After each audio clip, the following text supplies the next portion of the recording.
All right. Well, thanks for those of you who are dropping some questions into the Q&A box. We had some that came to us via email before we even started. There were some people who sent the regrets they couldn't join the AMA today, but they sent on a couple questions, so we're going to get to those. We just want to thank you all for joining us. This is a really special and interesting topic for us. When Quiet Light started, we were doing a lot of deals in the 20,000 to 100,000 range. And I remember, Brad, I don't know if you were with us at the time, but I remember very specifically being at a conference a few years back. And Joe and Mark and I were having a conversation like, do you think we can get $1 million listing? Is that realistic? And the landscape has changed quite a bit now to the point where we're doing a lot of listings. And Brad is dealing exclusively for us in 8-figure listings. He knows a lot of what you need to know to sell to those, a lot of private equity, I imagine, Brad. But he knows a lot of the tricks that you need to know to sell to those companies. So our topic today is how to sell your online business for 8 figures. And this webinar is presented by Quiet Light. We help entrepreneurs build, buy, and sell their online businesses for 6, 7, or 8 figures. A big part of what we do is educational. We speak at a lot of conferences, we do podcasts, we do guest posts. We've been doing a lot more educational stuff as the pandemic has gone on. And that's been a really fun pivot for us. We miss conferences, of course. We love going to conferences and meeting people in person, but this has been a really nice way for us to connect with people through monthly webinars. So we're really excited to have you along with us. We really want to work to help founders plan for successful exit, not just be there when they're ready to exit. We want to help them plan to do that. We were founded in 2006. We're entrepreneur-led and entrepreneur-focused. We just welcomed our, I think, 14th advisor on board this week. So we're growing. We're really happy with where the marketplace is at. And a lot of that's been driven by the renewed interest in these FBA businesses and aggregators, things of that nature.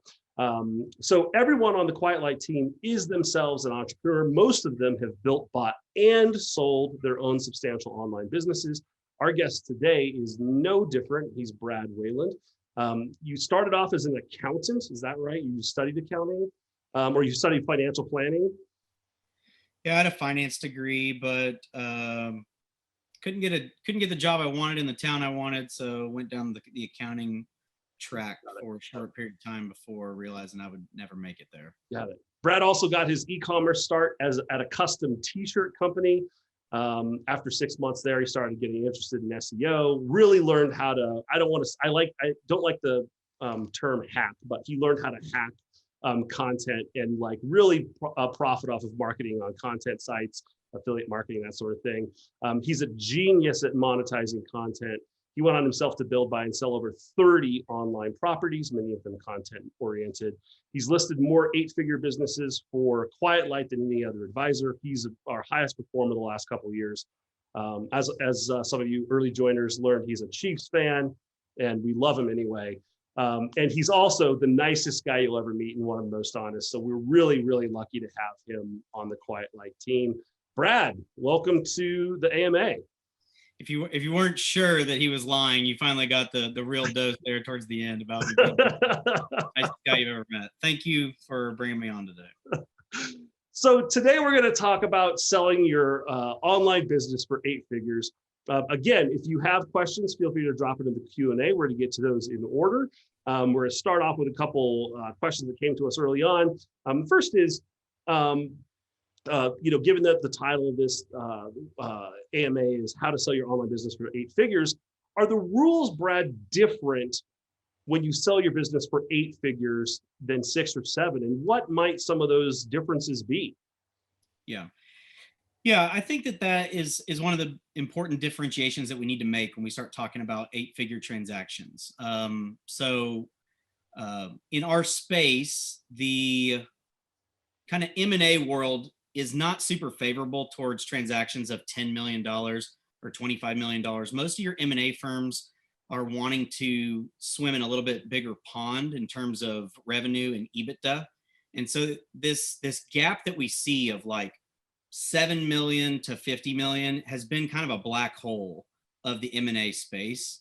And it's been that way for a long time. What we've seen is as the internet has kind of grown up over the last 20 years, is we're starting to have a lot more businesses that can justify that kind of price point than we used to have. I think earlier on the call before some of you had jumped on, Chris had said that he remembers the time when Quiet Light used to dream of possibly selling a business for $1 million. And I will tell you that, I've been doing this 3.5 years with Quiet Light. And it's really interesting because I didn't even hear of an 8-figure listing until about 30 months ago. So, I had been working at it for close to a year before I even heard of the idea. And if you fast forward to today, I pretty much exclusively only work on 8-figure deals now. And there's for some of you like Barbara Milligan's on the session today, and she said hi to me. She knows that I have worked on some that are smaller than that, where she's a former client of ours or current client.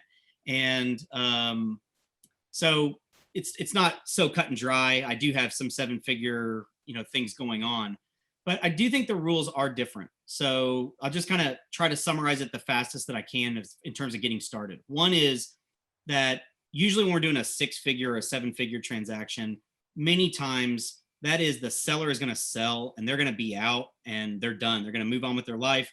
The process for selling is going to be from start to finish, maybe like 100 days or something like that. And that's just very typical how we do it. Those multiples are really easy to kind of boil down. Like, you can give me your specs for your business and I can be like, oh yeah, that probably sell at a 3.2 times multiple plus inventory, something like that. But when we start to look at the 8-figure deals, the complication factor goes up.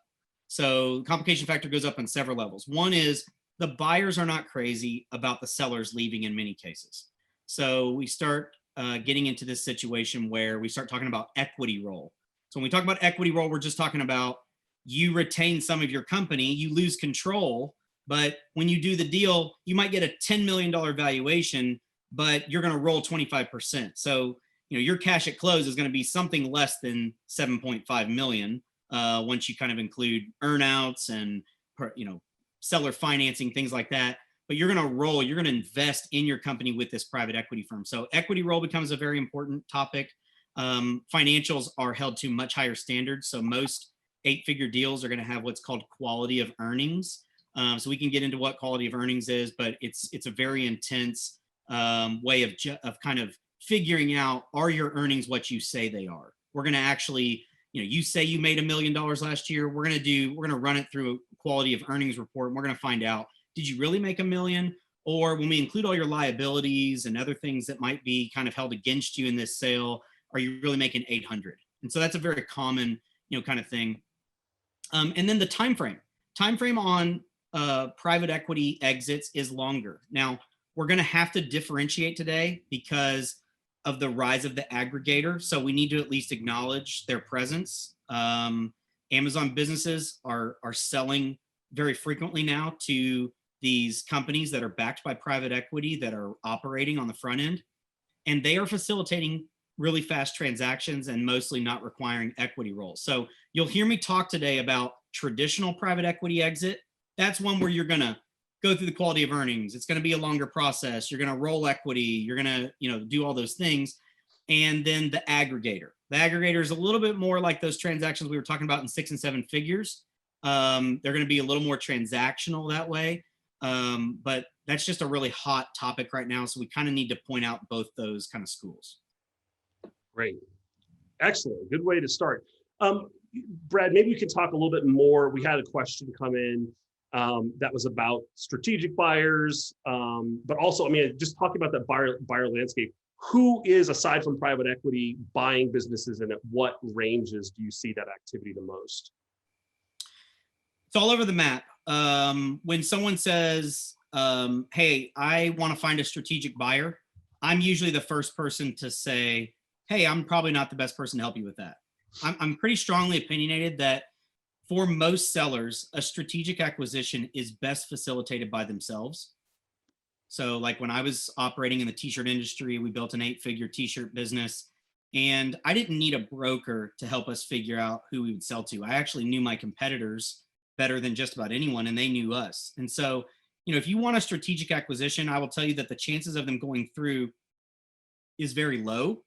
And here's the problem with it. When you call your strategic acquirer, your biggest competitor or whoever it is, and you say, hey, would you like to look under the hood of my business and see what we do and, see if you might want to buy us? They're going to say yes, pretty much 100% of the time.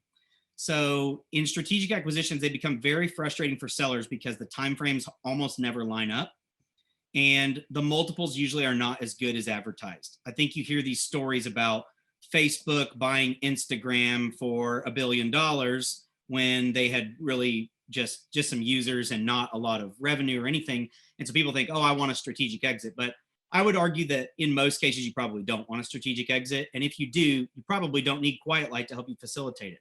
In terms of the multiples, was that the question in terms of like what's the ranges here or who the buyers are? Well, yeah, does the type of buyer impact, I guess so, type of buyer impacting deal structure and purchase price? Yeah, so, I think the type of buyer is the biggest issue. Like whenever I say, hey, I'm working exclusively on 8-figure deals now, that's actually not like a statement of like, oh, hey, you guys work on the small stuff so that I can work on the big stuff. It's really not so much that kind of a statement. The actual statement is, I think the process is different. I think when you're going to work on 6- and 7-figure deals, there's a process that's worked really well for Quiet Light. What I've been doing in the 8-figure space to date is kind of focusing on a different process. And you're reaching out to less buyers because we're going really deep. So just as an example, deal I closed in December is a $25 million deal. When we brought a buyer in for that, I traveled to the location 3 times to meet with the buyers, one time for 2 days, one time for 1 day. These were like 10, 12-hour days plus dinners.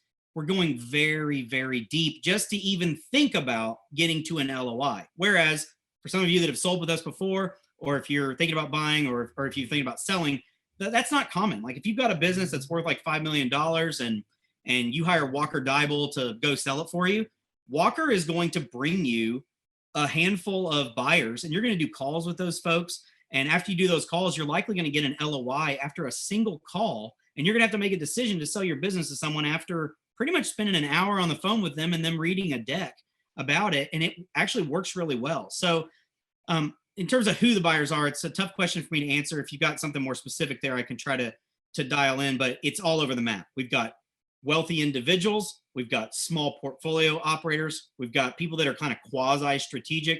We've got private equity backed operators like the aggregators we've been talking about. And then we've got just full-blown private equity that's just looking for really good returns for their money. Great, terrific, thanks. And again, guys, if you want to ask a question, best to put it in the Q&A box, but you certainly can put them in the chat window. There's a lot coming in both places, so I'm going to get to many of those as we can. But some great questions coming in here already. Okay, so are you seeing a lot of multiple expansion in the 8-figure range? And I mean, are there trends that people need to be looking at? And of course, I mean, we at Quiet Light always talk about, we don't really love the idea of multiples as much, but I think it's something that sellers are kind of looking at. So are we seeing multiple expansion and are there I mean, broadly speaking, of course, every business is different, but broadly speaking, are there factors that can drive that up and down or down substantially based on the marketplace or the buyer at that range?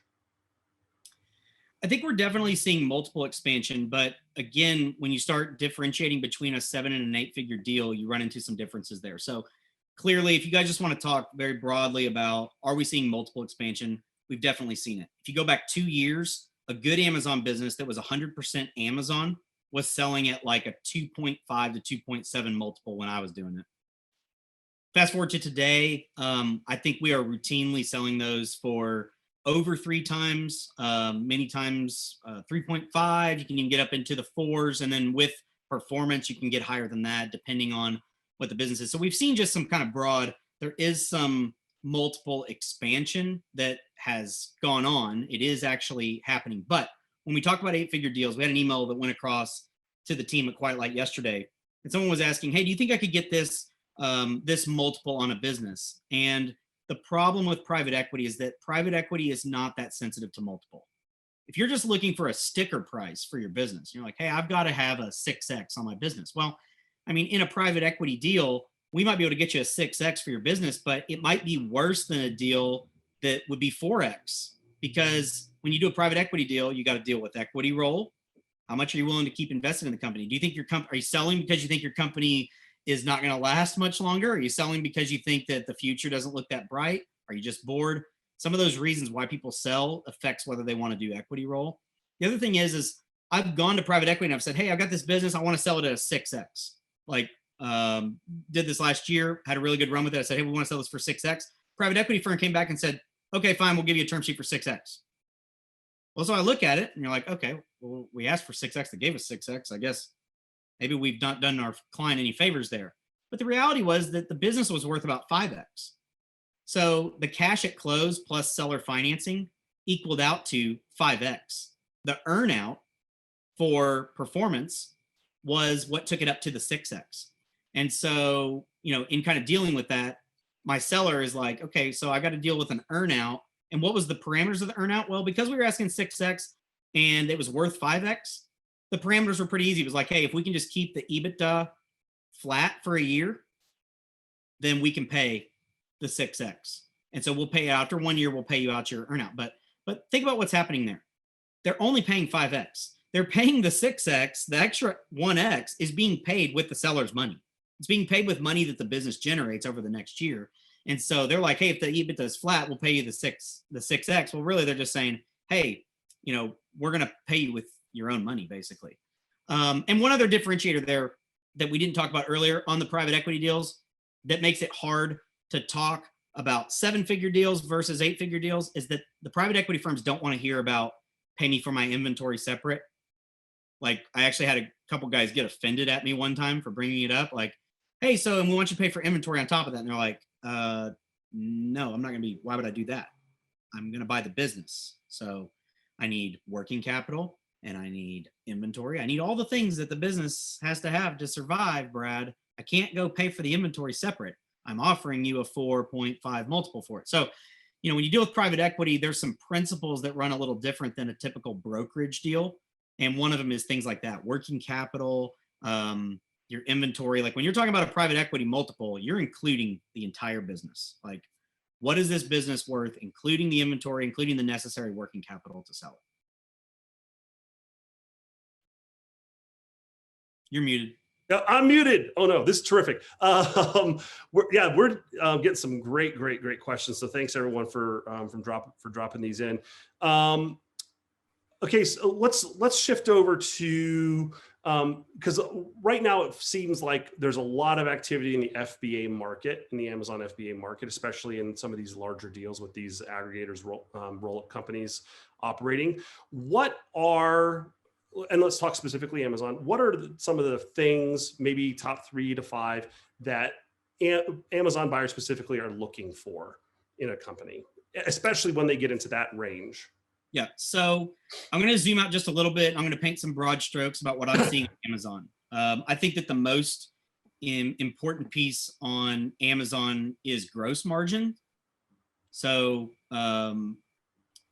there's a lot of Amazon businesses out there that I know Amazon seems like a cheap place to sell, but when you start adding up all the fees, they really eat into your margin. And I have found that businesses that end up with like a 10% net are not very attractive to buyers. So one of the things that I've learned both in the Shopify space, which you're probably thinking, is there a Shopify space? But there kind of is. The Shopify plus Facebook is a real kind of corner of this market now because they just go hand in hand together. But kind of in the Shopify space and the Amazon space is that high gross margins usually equals a business that's going to be really interesting to buyers. So what's the rule of thumb there? On Shopify, we usually say we really like to see 75% gross margins. That gives you enough money to go out and really hammer the Facebook, Instagram advertising with the pixel and like charge things up. On Amazon, it doesn't need to be that high. I think if you're sitting at like 60% gross margins, you're looking really good. But I would say as you're thinking about buying things or building things, be thinking about gross margin as one of the first, kind of parameters. The second thing is SKU count. I have found that buyers of FBA businesses do not like to see an unruly number of SKUs. They would really prefer for you to focus hard on having like 10 or 15 really good SKUs than having 300 SKUs. It seems like when we see a business that has a bunch of SKUs, it's not very interesting to buyers in general. They become pretty difficult to sell. Another one that kind of came up this week that's going to sound kind of bad is I really think that for Amazon FBA, it's best to be based in the US. That's a tough one. If you're like listening from the UK right now, like UK is really tough to sell. Doesn't matter who you hire to do it, because most of the UK entrepreneurs need to sell it as a stock sale, which is kind of a tricky thing for us as a brokerage. And that's mainly so that they can tap into entrepreneurs tax relief in the UK, which allows them to pay 10% income tax instead of 40%. However, let's ignore the UK for now. When you start talking about other countries, and I'm not saying like Australia, but like I sold a deal last year from a guy who was in the Philippines, Amazon business. That was a very tough sell. We had to end up doing a bunch of seller financing. There was a lot of contingencies on it. So people are a little leery of Amazon FBA businesses that are outside of the US. So kind of my basic tips would be high gross margins, would be, trying to do something that's not located outside of the US if possible. If you can get it, you kind of in the US, and kind of try to keep your SKU counts down and focus on having really high quality products rather than having lots and lots of products. Great. And kind of a follow-up to that, Brad.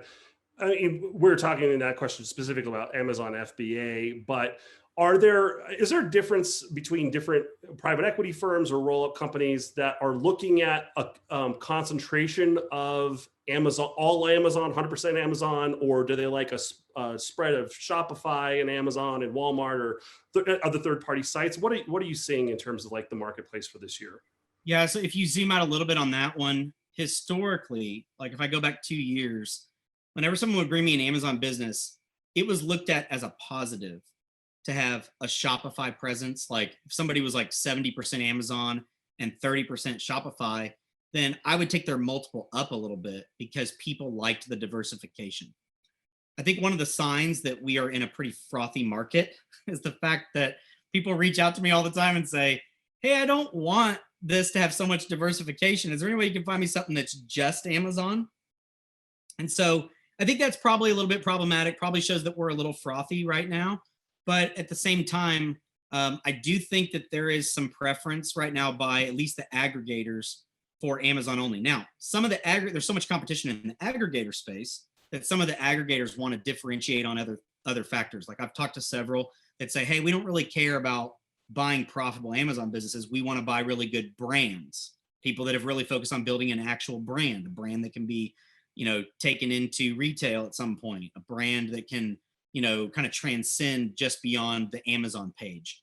And so that's one factor. Other factors, that they focus in on, well, I've already talked about low SKU counts, but, they'll focus on saying, we don't want to just have Amazon. We're really good with the Shopify element. And so we want to find brands that are only Amazon, and we want to grow them with our aggregator money. We want to grow them by going into Shopify because we have a skill set in that area. So I've seen that the aggregators are kind of competing against each other to figure out where they're all going to fit in. But I would say as kind of a blanket statement that the aggregators are definitely kind of at the moment leaning towards FBA only. Like that's what they prefer to buy. They want to see like good brand, low SKU count, high gross margin, and lots of concentration on Amazon. And that's like a plug and play. They can kind of throw that into the meat grinder and spit it out, and they're ready to go. Muted. Yeah. Is there a marketplace for well spread out businesses though? Like, I mean, for multiple platform businesses?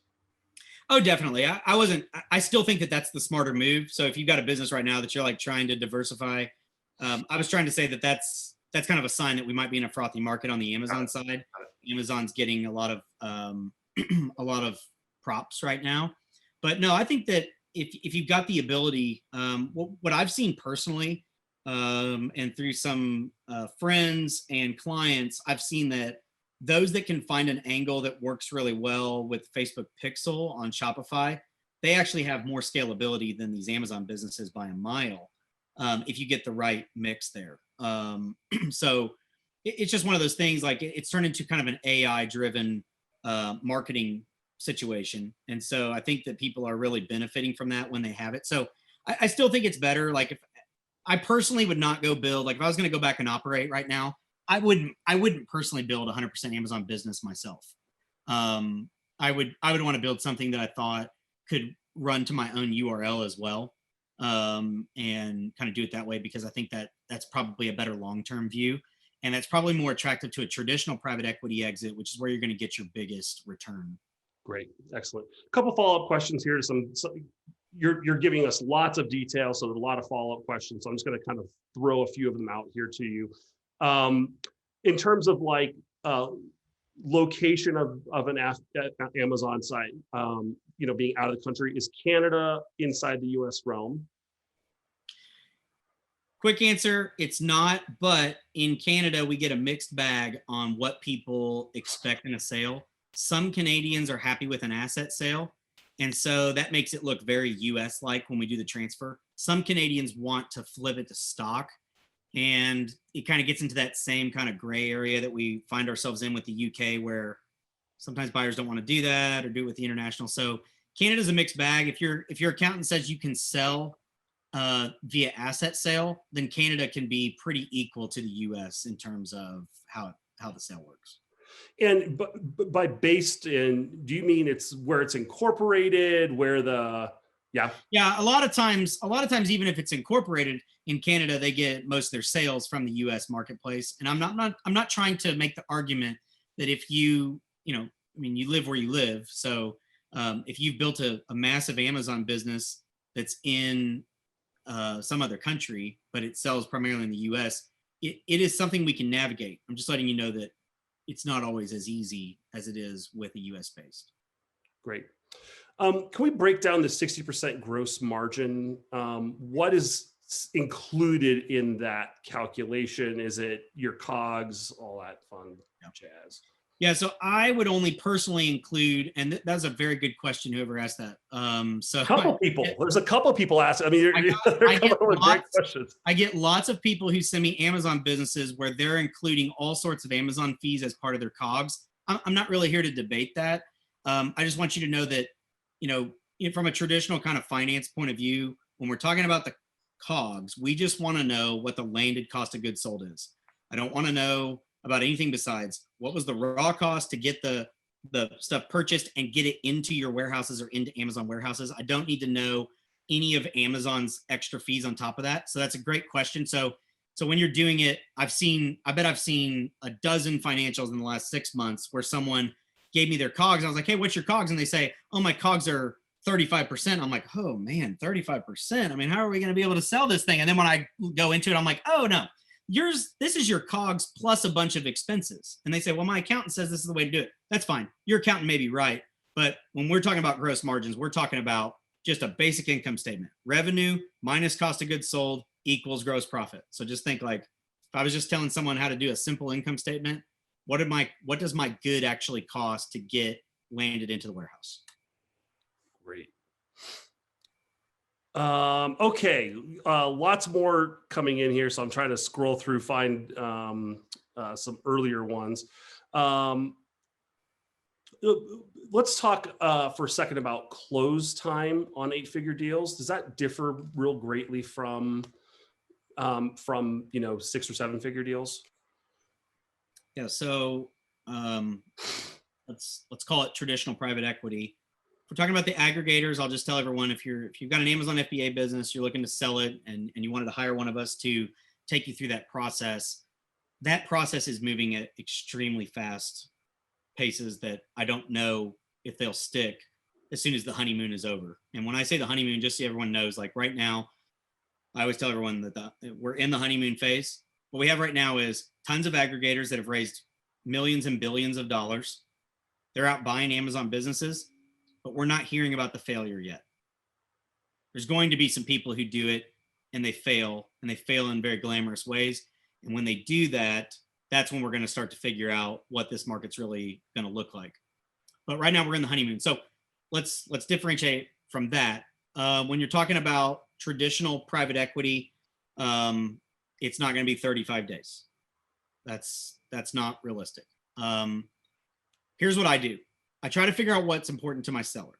So I'll give you an example. I had a seller, deal I referenced earlier, that closed at the end of the year. He had been through a strategic on his own, hired me during the process to advise him. He was having some complication with the deal. I advised him. Then we brought him a single buyer for the business. Whenever the deal fell through, he actually backed out of that one. We brought him a buyer, and when COVID hit, their footprint in China was shut down. This private equity firm owned a huge footprint in China of actual factories. And around February, China got hit with COVID. They backed out of all deals. So we were kind of left holding the bag, and he was exhausted. He had been through 90 days of quality of earnings and diligence, only to find out that because of some crazy pandemic, the deal wasn't going to go through. I was worried that I hadn't done my job to bring him a good buyer and take him through the process. And so we waited 6 months. Once COVID calmed down some, we went back out. I again handpicked 3 buyers that I felt like would be good fits for him. And the one that we went with, I told them, I said, hey, this guy's exhausted. He's tired of the process. We need to close in 60 days. They said, we can close in 60 days if he is on top of it. They close in 60 days. Now, is that normal? I don't think it is. I think the normal process would look something like this. Probably can find you a buyer relatively fast. If it's a private equity deal that we want to take on, that means we probably feel like we can align you with someone. So we align you pretty fast. Let's say we get you under LOI within a month. So we get it under LOI. They're immediately going to go into quality of earnings. They're going to tell you that it's not going to take that long. They're going to tell you it's going to take 2 weeks. It's going to take 4. So once we get through quality of earnings, at that point, they're still going to be running multiple fields of due diligence. I think that you're really looking at 90 to 150 days on a private equity deal. But again, if someone on here is thinking about, talking to me after this or something about their business, I need to know what's important to you. Some sellers I talk to, all they care about is the dollars. Like, just give me the most money. I'll go through every kind of hoop you want me to jump through. I wasn't that kind of seller. When I sold some of my businesses, my approach was, hey, I'd rather get a fair value and not be miserable. Like, I really value not being miserable. So I find that some people love being miserable as long as they're maximizing their dollars in their pocket. I would tell you that I think that the best solution is for people to kind of consider the whole transaction and kind of look at, how do I get the most money, but also a reasonable time frame to get from A to Z. And so I think that it's not a one size fits all, but if I had to paint really broad strokes, I think you're looking at 60 to 120 days for a traditional private equity deal. And if it gets delayed, you're probably in the 150-day range. But if it's important to you to not go through that, that's something we can try to manage on the front end. That's one of the things I've started doing a lot. I find, just as a comment, I find that internet entrepreneurs are not super patient with the sales process. So we're just having to kind of mold ourselves to what's important to our clients. And when I find out that they just can't really handle being in it longer than 90 days or don't want to, then I have to try to cater the process to make that work for them. Great. Are there any U.S. Amazon FBA deals in the 7-8 figure range that are sold as stock sales or stock plus asset? Why do we prefer asset purchase agreement structure? So technically, if you're not an SEC licensed stockbroker, then you can't be facilitating stock offerings. So we, in order to protect ourselves legally, we have to market every deal as an asset sale. We have no option. We have to do it. Now, if we're under LOI and someone decides that they need to switch it to a stock sale, we have accounted for that legally. So at that point, we transition into a different role. Our engagement letter kind of accounts for it. It doesn't allow us to kind of lead the deal as much. But I think that the most important thing that we do is match make you matchmaking to get you the best buyer. That's the most important thing that we do. I think second to that, the guidance that we provide, is the next thing. So we do facilitate stock sales, but not because we are out there offering stock offerings. We're actually only offering asset sales no matter what. That's what we offer. If the buyer and seller decide to flip it to stock, then we have to take a little bit different role to facilitate that, because it doesn't make a whole lot of sense for us. We're not in the securities business. We're not launching companies public on Wall Street. That's not what we do. We're selling small businesses, and because of just some nuance in the codes that our country has, it doesn't allow for us to do stock offerings. Great. Let's talk a little bit about split between online and brick and mortar. Someone asked about running a 70% Amazon e-commerce and 30% brick and mortar. I know aggregators don't really appreciate those. Are there buyers for businesses with that split? And what would you recommend to someone who's got that kind of business? I'd have to know more specifics. So whoever that is, anyone, brad@quietlight.com. You can email me. I'll get more personal with you, or schedule a call, or whatever we need to do. But brick and mortar, different advisors are going to say different things about it. Here's what I say about it. I don't do it. I focus on 100% online businesses. I think most of the folks at Quiet Light would say the same thing. There's some gray area to that. My recommendation, just as a kind of a quick answer, would be, if there is a way to separate these businesses and have an online component that stands alone and have a brick and mortar component that stands alone, I would highly recommend doing that. I don't think that it's going to be easy. It kind of feels to me like, in most cases, buyers either want to be in the brick and mortar or they want to be online. I haven't even had very many buyers approach me to say, like, hey, we're looking to buy something that's half brick and mortar and half e-commerce. It seems like they usually want one or the other. If they come to me and say, I want brick and mortar, I say, hey, you're in the wrong place. If they come and say, hey, we want all online, I say, oh, great, that's what we do. We do all online. So I generally just tell people, like, we're very specialized. We specialize in selling 100% online businesses. I think someone mentioned, do you sell SaaS? Yes, we do. We sell SaaS, we sell lead gen, we sell affiliate, we sell Amazon FBA, we sell Shopify, we sell content. We sell many of the parameters. What do we not sell? We don't sell porn. We don't sell gambling. We don't sell illegal drugs. So, there's things where we kind of draw the line. But in terms of, like, what do we kind of participate in? Anything that's online based, that's got good trends. I think that if you want to just kind of boil down, what does Quiet Light want to represent? We want to sell good businesses. Guns is, to Paul's comment, I know we've sold gun accessories. Yeah, we've done gun accessories. We've done a couple things along gun safes, gun skins, things like that. We haven't sold weapons themselves, though. And weapons is tough, because even, like, we've had, like, knife sellers come through, and that's really tough with, like, Google ads and things like that, because Google is very restrictive. Yeah. Okay. Boy, there's so many great questions in here. It's hard to parse through all of them. Paul asks, he's looking to do a roll-up portfolio strategy with some Amazon FBA and then sell the entire portfolio. How can he build that to be, what advice would you give him? And how can he build that portfolio to be most attractive to a potential buyer? Paul, I see your chat here. I'd kind of like to know if you're looking to do a money raise for that, or if you're going to bootstrap it. I think that's an important piece to this, because it'll tell me a little bit more about the speed. So if you can drop that in somewhere, I'd appreciate it. But he says bootstrap. Okay, so if you're going to bootstrap it, then I would really focus on products. Don't get caught up in the idea of, I'm just going to buy, rinse, repeat, buy, rinse, repeat. I don't think that that's going to give you a super attractive portfolio. If you stay focused on one really, some like guiding principles around products, what I've found, like I've sold like close to a dozen deals into aggregators in the last 18 months. And one of the things I've found from getting close to some of these guys is they value high quality products pretty much over anything.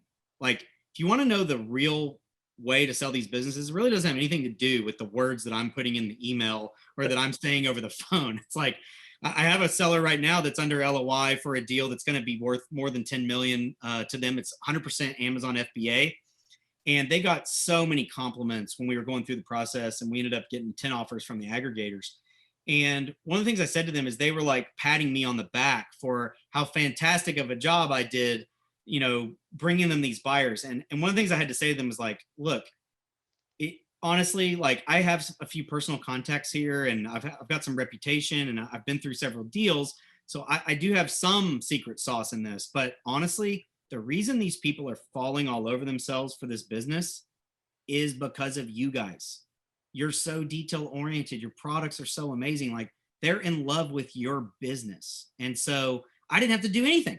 I just brought them the business and got on the phone with them. Like, you sold it by building the great product. So Paul, my recommendation would be to find like some guiding principles about what you're going to buy. But if I were doing it and I was bootstrapping it, I would personally focus on really strong products. Like, however you want to define that, like either patented or really protected categories, high margin categories, super like 20,000 5-star reviews, whatever you think makes a great Amazon FBA business.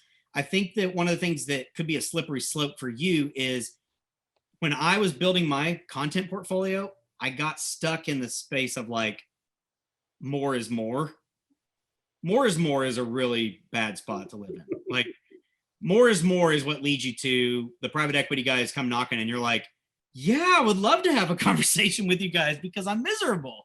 So I think that you should like have some guiding principles that you like are not willing to stray from in what you're going to buy, and stick to those so that when you go to sell it, they can see that theme running all the way through it. Like, hey, Paul's bought these businesses. He's got 100 SKUs over these 5 businesses that he built into a portfolio. But one of the things we found about these 5 SKUs is they're all heroes. Or one of the things we found about these 5 SKUs is they're all like best in their category, or they're all very they got a moat around them because of their trademark or because of their patent, or something about them makes them really defensible. So I would definitely kind of keep that in mind, and not get into the kind of more is more category, especially if you're bootstrapping. Some of the guys that are getting a lot of capital, then you start to have kind of requirements like, hey, we hired 5 people. So sometimes that changes what you're going to buy, because I've dealt with some of the aggregators where they turn me down for a deal, and then 3 weeks later I get an email from them and it's like, hey, I need to look at that deal again. And I'm like, well, I still got your email from last week where you told me you would never want this business. But they're like, yeah, we got 50 people that we got to keep busy here now, and there's a little bit of a lack of supply right now, so we kind of need to lower our criteria a little bit. If you're raising money, there's some other factors that start to play in, I think. Okay, real quickly then, Brad. I mean, you didn't do anything on that deal you were talking about, so why can't people just sell directly to an? And I'm teasing a little bit because we've got a podcast with you coming out next week on the Quiet Light podcast, talking a little bit about this. But why use a broker at all if they can sell directly to these aggregators?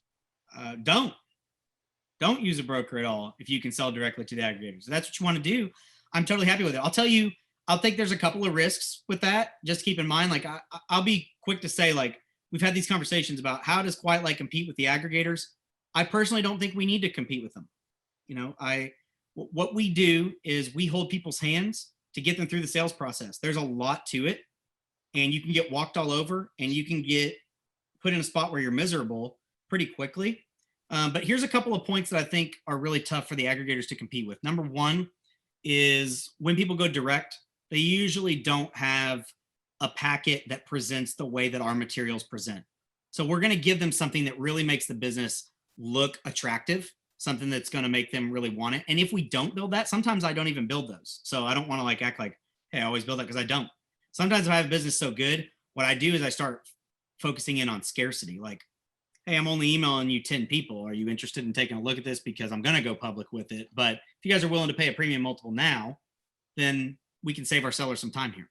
So, but our materials and things like ad back schedule, like we're going to help you build an ad back schedule that makes sense, that can like actually pass the test, where they're not going to come back and say, hey, you said you made $1 million last year, but after we looked at that ad back where you added back $70,000 you spent on a failed marketing experiment, we actually think you made $930 because we're not going to let you add that back.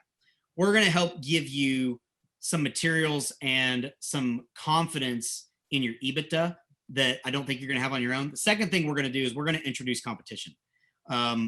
Yeah, so I'm sure if you run an Amazon business, you've had 2 or 3 or 4 or 5 or 10 of these aggregators reach out and say, hey, we're looking to buy your business. That's fine. If you want to sell direct to them, you can.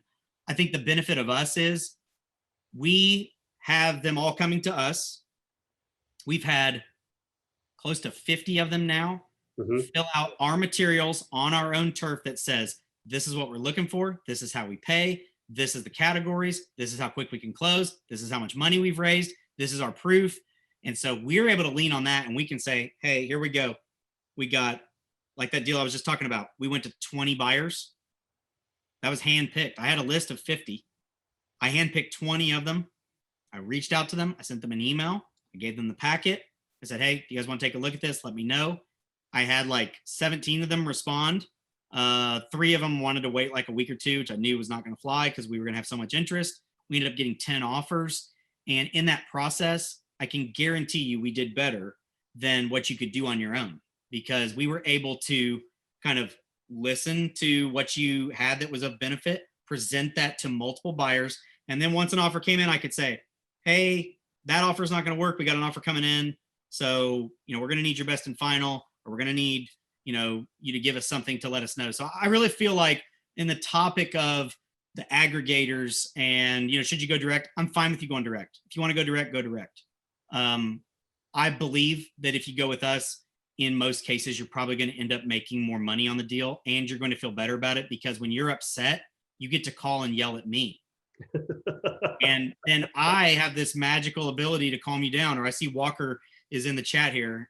Walker's going to talk you off the ledge and sing you a little tune or something to keep you, feeling good about the deal.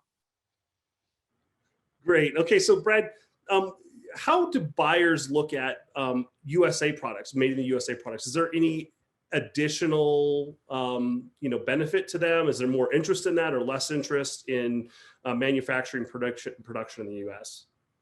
Yeah, I think so. Of course, your 8-figure buyers are going to be very well versed at, getting stuff overseas. And if that's going to save money, they're going to be willing to do that. I think there's a couple things on the USA made stuff. One is, at least in the era of Trump, we've got tariffs to deal with, and a lot of those are still in place. They may go away, but we don't know for sure. But I do think that, when you're USA made, you have a little bit more control over your supply chain. So that's always, that's always nice to have. And then there's buyers that specifically want to buy stuff that's made in the USA. And so, that's one of those things. Like Paul, you were talking about, how can we do a roll-up strategy? I mean, I don't know if it would be easy to do, but if you did a roll-up strategy of only products that were made in the USA, that's an interesting angle. Like, hey, I've got a portfolio and it's all stuff that's made here in the US. And so there would be certain types of strategic buyers that might want that, because they say, man, we love the control we have of the supply chain, and I can just jump on a plane to the suburbs of Chicago and look at the warehouse. I don't have to, deal with having, proof that I've had a vaccine or whatever's coming down the pipe with international travel. And so I do think that there's, some advantage there. I don't know if it changes the multiples or not. I mean, I think that it's going to end up being the same kind of thing where it's like, if it's a great business, it's going to sell for a great multiple. Great. Excellent. Are there buyers open to buying 2 entities, an S Corp and a C Corp, for example, if that's how it's structured for like an Amazon business? For sure. So that's a great question, because this is where the aggregators don't trip up easily, but where individual buyers would. So if we go to our list, and we've got a large list, and we shoot your business out to the list, and it's an Amazon list, let's say, Amazon business, let's say, and they come back and say, hey, I've got a C Corp and I've got an S Corp. To some buyers, that could get confusing, and deals can fall apart relatively easy if you start to get into complicated, structure. I have found with the aggregators that they're just so, they're so used to every kind of complication that they're just buying anyway. Like this deal I've talked about, that's under LOI right now. It's going to end up being a 8-figure deal for the sellers. In that deal, they have gone really watts. They've done few SKUs, but they've gone super broad. So they've got them in like 40 countries on Amazon. And they've gone through all the paperwork and all the trouble and all the stuff. And one of the things that I looked at with it and why we didn't end up going to our list, I started feeling like if we go to our list and an individual buyer wants to buy this, some of the setups in these countries took them like 90 days to get set up. And so it's like, I didn't even know how we would facilitate a transaction. Whereas by selling to the aggregators, they already had presence in all these countries. And they were like, oh, it's plug and play for us. It's no problem. We'll just roll it right over. So I think that the structure can be a hang up for some. Great. Okay, Chris. Well, maybe we'll end with this one here in a moment because I really like it for like an end question. So maybe I'll jump on to another one. Here's a question about impact on multiples with just like a few kind of factors: IP, distribution channels, contracts, staff, processes and systems, the brand. I'm sure all of those things have an upward or downward pressure on multiple. How do you, when you're putting together a deal, weigh all those things? Well, I want to look if there's risk. I'm not necessarily focusing on every single one of those, but I'm kind of trying to listen to see if I hear a risk. Like, is there a particular issue that could come up? I'll give an example. Had this seller that had a jewelry business. The margins were 90%. Jewelry is really small. So like, I was very excited about the listing. We got it under LOI, and the issue that we ran into was the supplier was a single supplier. And we didn't ask on the front end if the supplier was willing for it to be transferred. I think they would have been willing for it to be transferred. Unfortunately, the buyer said, hey, we want to have a 3-year contract with the supplier that they won't raise the price of the good. And my seller went back to the supplier and said, hey, I've got a buyer. They want to buy it. We need to have this agreement signed that says that you won't raise the price of the good for 3 years. The factory that was producing it said, we have never raised prices on you in 5 years. And so how about this? We're not willing to work with your new supplier, with your new buyer at all. And we're going to raise your prices. Kill the deal on the spot. So to your question, and Barbara, I know you've been through some of this already, but I think that we're really looking for red flags on this stuff. So is there red flags with the IP?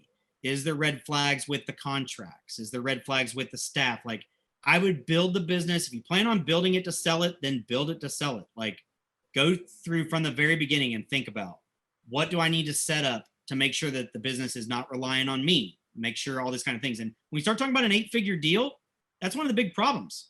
Key man risk. I never talked about key man risk at all when I was doing 6- and 7-figure deals. Key man risk is not even a topic. When I do a private equity deal and there's equity roll and the seller wants to get a 6X for their business, key man risk is one of the biggest factors. In fact, my seller for my last deal that was private equity, he had to have a key man life insurance policy. They came out, drew his blood, all this stuff. They got to get enough money to cover what it would take to replace him. And he also had to sign up for 2-year work employment, where if he left for any reason in the 2 years, that they would discount the value of his shares off of the value paid at closing. So that 25%, instead of him rolling it, one of the goals of private equity, we haven't really talked about it today. One of the goals of private equity, the reason you roll is because private equity firms are looking to turn their $1 investment into your business into $3 to $5 within 3 to 5 years. That's what they want to do. So when you roll 25%, let's say you had a business that you sold for $10 million, you roll $2.5 million, 25%. They're going to take that 2.5 million. They're going to turn it into 3 to 5 times in 3 to 5 years, most of the time. This is not like venture capital. This is not like angel investing. We're talking about the best operators in the world. These private equity firms are absolutely legit. They all seem like the same people to me. They're fantastic operators. They all seem like they come from the same firm because what they're doing is a commodity. Running operations on a private equity side, it's not an art form. It's a commodity. It's a skill set that can be taught, that can be learned. What can't be taught is having the best greeting cards on Amazon, Barbara. You know, that can't be taught. Like, you went out and built the best greeting cards that were available. And so you're able to connect with people. Like, private equity needs entrepreneurs because private equity firms are not creative at all. They are trading a commodity. The commodity is, we are fantastic at logistics. We are fantastic at accounting, at protecting the downside of the business, at knowing how to build a business up to support a larger business. And so that's the goal of private equity, you know, kind of to begin with. And so I just kind of feel like, you know, that's an important thing to kind of keep in mind. Why are we doing a private equity deal? Well, we're doing a private equity deal because we're hoping to get a bigger multiple. And so if I take the instant that I just gave, you sold the business for 10 million, but you rolled 2.5 of that, but then they're going to go turn it into 4 times that. You're going to get 10 million for your next sale. And so the reason entrepreneurs stay in to do that is because it's the max payout. If everything goes the way that it's supposed to go, you get your max payout by doing a traditional private equity deal. But today we've mostly talked about aggregators. So I want to just say that, like, in the form of the aggregators are going to look at all these factors. You know, they're going to see through very quickly about the staff, the contracts, the brand, the distribution channels, the IP. They're going to see all that stuff, and they're going to sniff out the red flags very quickly. So just build it all very legit, build it for transferability. Don't hide anything. If you run into a problem, tackle it the right way. Like, just be good business people. And a lot of that stuff's going to work itself out. Great. If a company is incorporated in Florida, what should that person take into consideration in terms of brokerage fees and tax? And are there things that someone could be doing if they're planning for an 8-figure exit to legally mitigate their tax bill when they bounce? Okay, a couple of these are pretty tough for me to answer. I'm not an accountant. You know, sure. Florida, good news. I spend some time in Florida. So Florida, you don't have any income tax for the state. Yeah, correct. Yeah. So that's one benefit. In terms of the fees that we charge, we do what's called a modern layman formula. So a modern layman takes into account the enterprise value of the transaction, and we take 10% of the first million, 9% of the second, 8% of the third, 7% of the fourth. That goes all the way down until we get to 3%, and then it's 3, 3, 3, 3, 3, 3, 3. So, you know, basically in the M&A world, investment banks and brokerages and advisors like us, they're wanting to get somewhere in the neighborhood of about 5% on like a $50 million deal.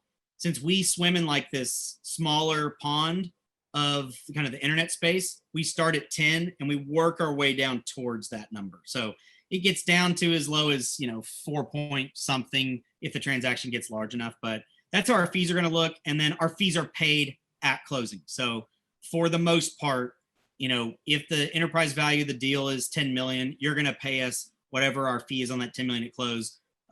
Mark's been very clear that like Quiet Light played the money chasing game for a few years, but it's really difficult. Like, I don't really want to reach out to my past sellers to ask them for money. It's not really what we do. We want to spend our time advising.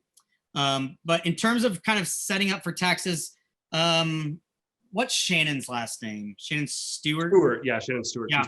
We did an A-Man with her as well that people can check out on quietlight.com and our YouTube. Yeah. So Shannon, if you Google Quiet Light, Shannon Stewart, you will see a strategy that she has implemented that's supposed to be pretty nice for saving on taxes. I have a strategic accounting firm that I've worked with for a decade. I don't think they're taking on any clients, but if you find a strategic accounting firm, like I have one out of Louisville, Kentucky named Argi, ARGI. And that firm, especially when I was operating in the manufacturing space, saved me a great deal on taxes using totally legit strategies that are available to people who are willing to pay to get them implemented. So my structure was complicated. I had 7 businesses representing me at this one business, but it saved me a lot of money on taxes and did it in a above board way that was protecting my downside, my liability, but also mitigating some tax burden. So I would tell you, go to your accountants, go to your legal experts for things like that. But the brokerage fees, if you got any questions about that, shoot me an email, and I can help you kind of walk through it. Terrific.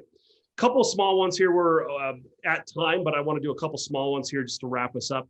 Any changes to multiple versus smaller deals for monthly subscribers of the brand's physical products? Say that one more time. Are there any changes to the multiple for like smaller deals that have monthly subscribers of the brand's physical products? Okay, I see that there, Tim. Okay, so here's the issue with subscription. SaaS and subscription-based businesses are awesome. They are really great if you can figure out a formula that allows you to continue to grow them.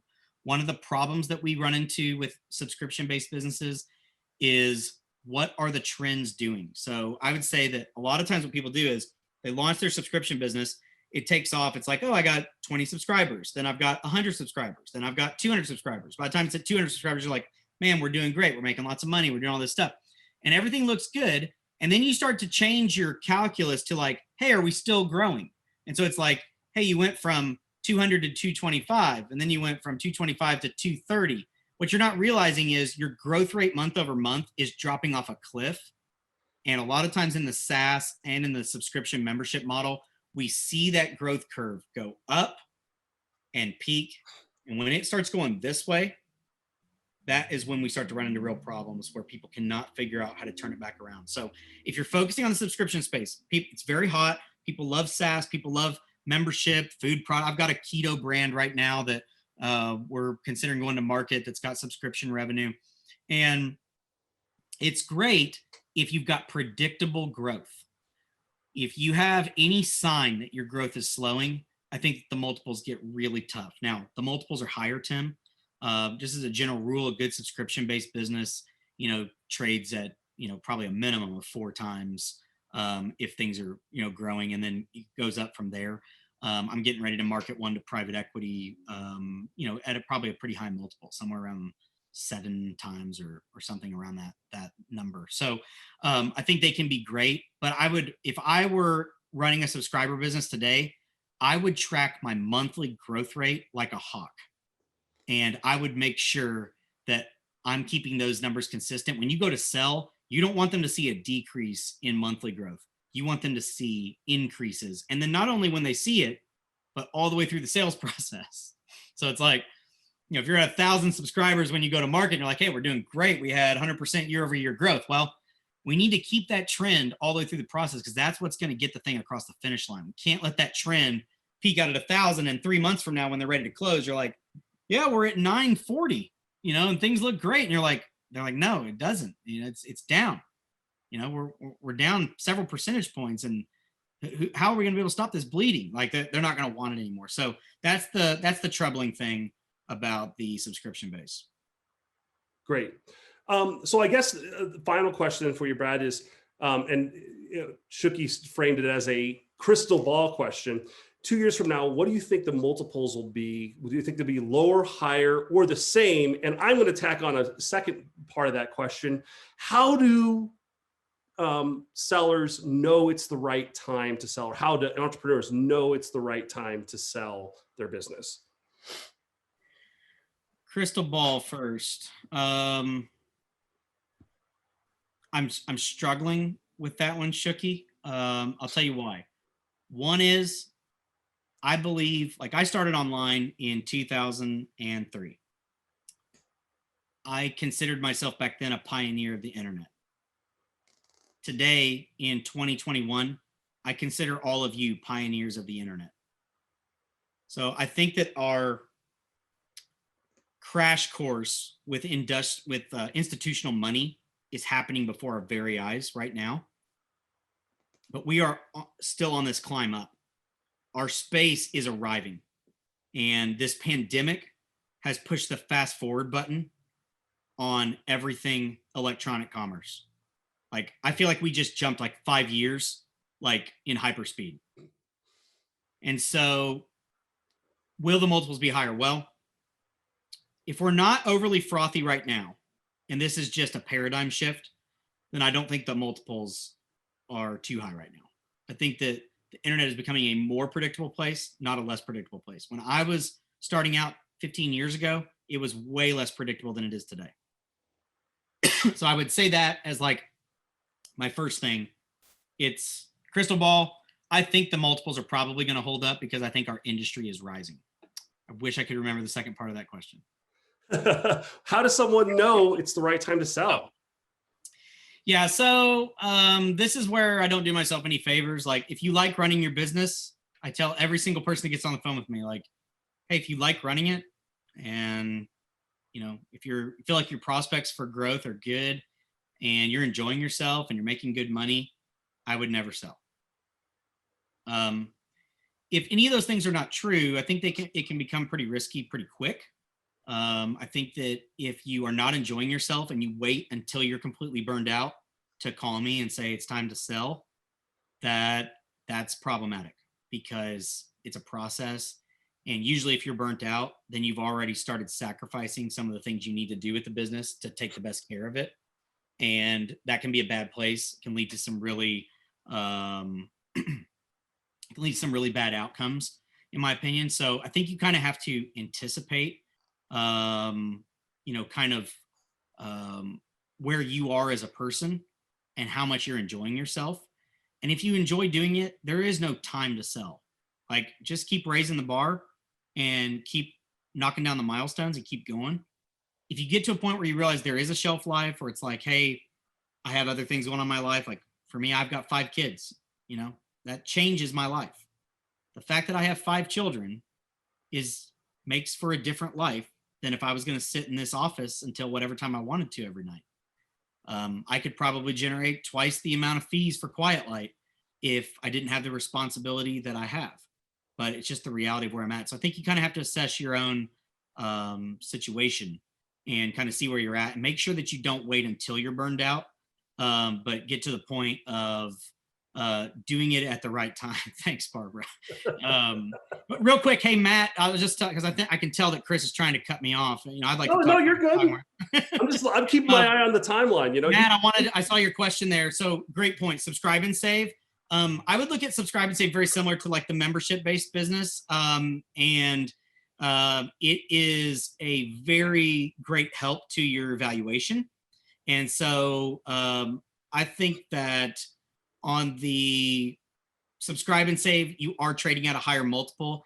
Kind of the blended that we're seeing there is I've seen a lot of subscribe and save businesses starting around 4 times, which probably means that your subscribe and save is probably selling at like a 5 and your non is probably selling at like a 3, but I've seen a lot of that where I would probably, like, I'm getting ready to list one potentially. We'll probably start it out at 4.75. It's a larger business. We'll probably start it at a 4.75 multiple. It's got lots of subscribe and save, and it's in a really hot area with really strong reviews, very strong business, 5-year trends. I mean, everything's just like lining up perfect. But probably start at like a 4.75. If they didn't have that subscribe and save, I'd probably be starting at a 3.75. So just kind of give you an idea of how important that subscribe and save is there. Great.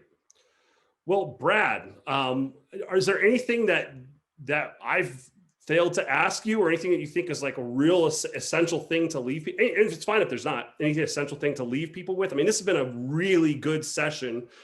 So if you've got any more parting thoughts, I'd appreciate it. Yeah, I think that one of the points that we might want to make in a session that's about selling for 8 figures is figuring out what kind of entrepreneur you are. If you're an entrepreneur that really likes to move from project to project, then I would suggest not necessarily trying to build an 8-figure business. Maybe try to take 2 or 3 years, build a really good 7-figure business, and then go sell it. Right now, you can go sell it to the aggregators. We can facilitate a transaction with them very easily if you have a good business. It can be a really nice process. And then you can just sell and move on to the next thing. But once you get into this 8-figure deal, I'll tell a quick story. My seller on the $25 million deal I referenced in December, he called me in November. And he said, hey, as we get ready to sign this LOI, I just have had second thoughts. And I don't want to work in the business. And I just want you to go sell it. and just go sell it. And if I have to sacrifice a little bit on the multiple, then we'll just have to take that. And I hate to say that this is what I did, but I called him and said, hey, you can't do that. That's like the most expensive decision that you're making. One of the problems that growing your business to 8-figure size is it becomes really much more difficult to move, and your responsibility to yourself becomes much greater. And so in his case, I said, you don't have the option. This is like saying, should I go sell it for 25 million or 12 million? Like, you are an important part of this. We can't go do that. And here's what will happen.